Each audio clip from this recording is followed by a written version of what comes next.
Imagine this scenario. You have just arrived at your hotel. You are tired from a long flight. You walk into your room, drop your bags, and lay down on the bed. You are ready to relax. But then you notice something. Maybe the air conditioning is not working and the room is hot. Maybe the neighbors next door are shouting and laughing very loudly. Or maybe the towels in the bathroom do not look very clean. In your own language, you know exactly what to do. You pick up the phone and you ask for help. But in English, you freeze. You stare at the phone. You worry that you will sound rude. You worry that you will be angry. You worry that you won't find the right words. So you do nothing.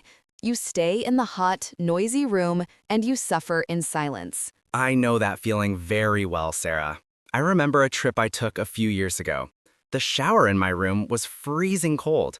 There was absolutely no hot water. But I was so afraid of complaining in English that I took cold showers for 3 days. I didn't want to be the difficult tourist. I just wanted to be nice. That is exactly what we are going to fix today, Mark. You do not have to take cold showers. You do not have to listen to noisy neighbors. You can fix problems and still be a nice, polite person.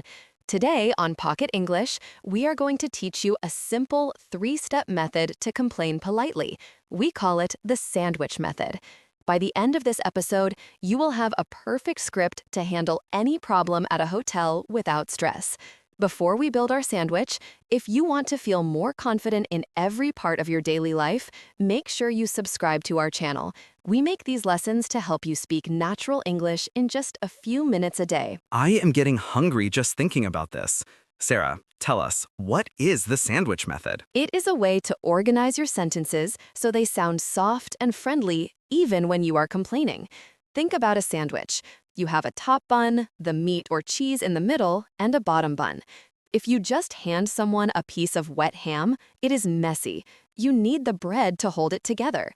In English, a direct complaint is like that piece of ham. It is messy and rude. We need the bread. Okay, I like this image. So what is the top bun? The top bun is the softener. This is a short phrase that prepares the listener. It tells the receptionist that you are a nice person, but you have something to say.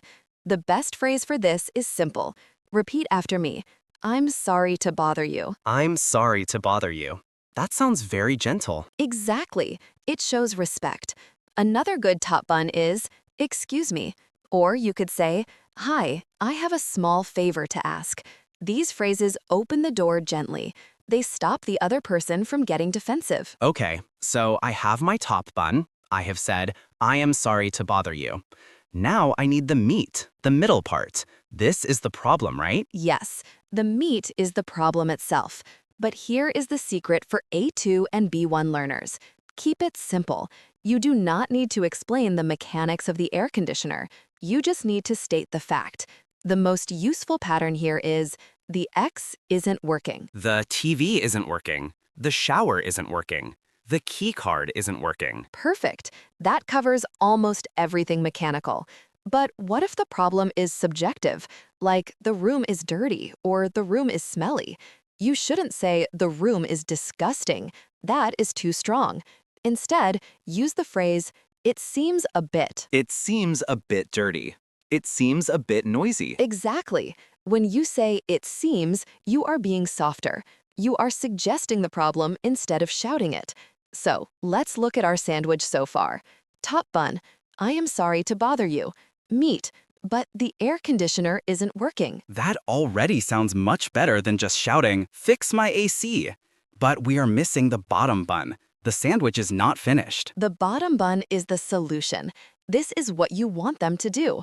A complaint without a solution is just whining. You need to give them a clear instruction, but you must ask politely. The magic phrase here is, could you please? Could you please check it? Could you please send someone to look at it? Yes, those are perfect. If you put it all together, you have a complete interaction. Let's try it. I'm the receptionist. Ring, ring. Hello, front desk. Hi, I am sorry to bother you. The air conditioner in my room isn't working.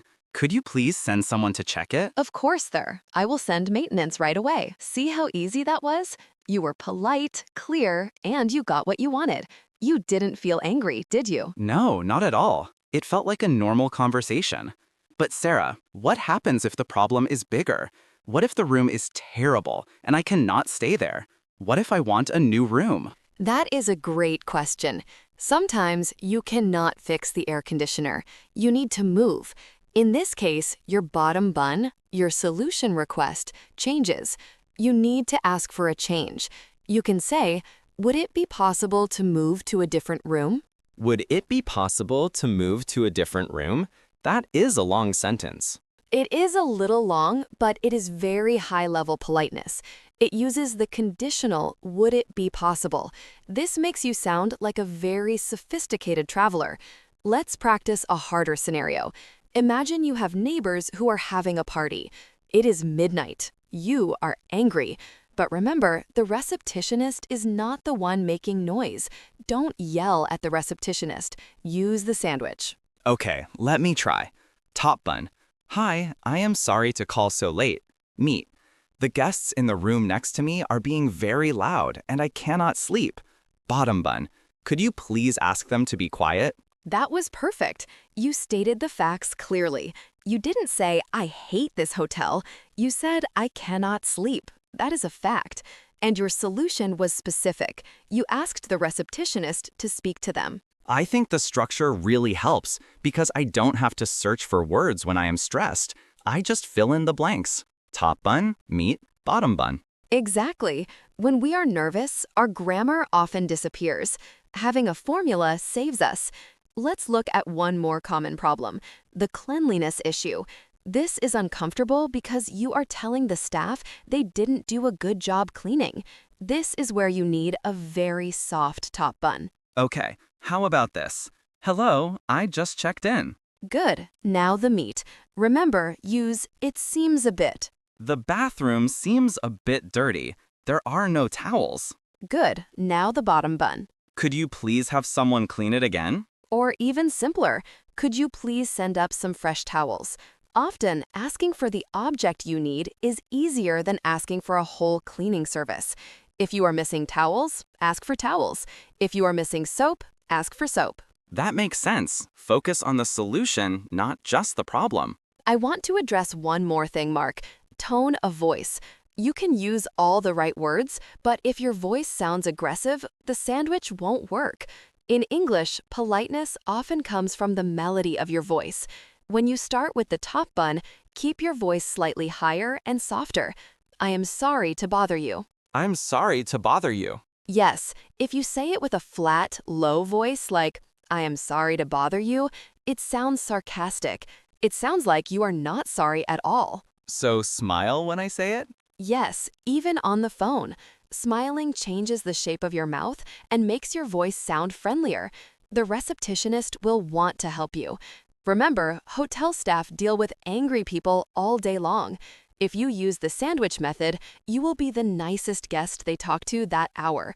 They will probably give you better service just because you were polite. So to recap, step 1 is the softener. I am sorry to bother you. Step 2 is the problem. The X isn't working. Step 3 is the solution. Could you please check it? You have got it. This week, I have a challenge for you. You might not be in a hotel right now, but you can practice this sandwich in your head. Look around your house. Is there a light bulb that is broken? Is there a window that won't close? Practice the sentence out loud. I am sorry to bother you, but the kitchen light isn't working. Could you please fix it? Practice with your family. Practice with your cat. Just get your mouth used to the pattern. Exactly. And next time you travel, don't be like Mark was 3 years ago. Don't take a cold shower just because you're scared of the phone. Use your sandwich. Get the comfortable stay you paid for. I certainly will. No more cold showers for me. Thank you so much for listening to Pocket English today. If you found this pattern helpful, please hit the like button on this video. It helps other learners find our lessons. And tell us in the comments, have you ever had a hotel disaster? What went wrong? Try to describe it using the sentences we learned today. We read every comment and we love hearing your stories. Keep practicing, keep that sandwich ready in your pocket, and let your English grow one episode at a time. See you in the next lesson.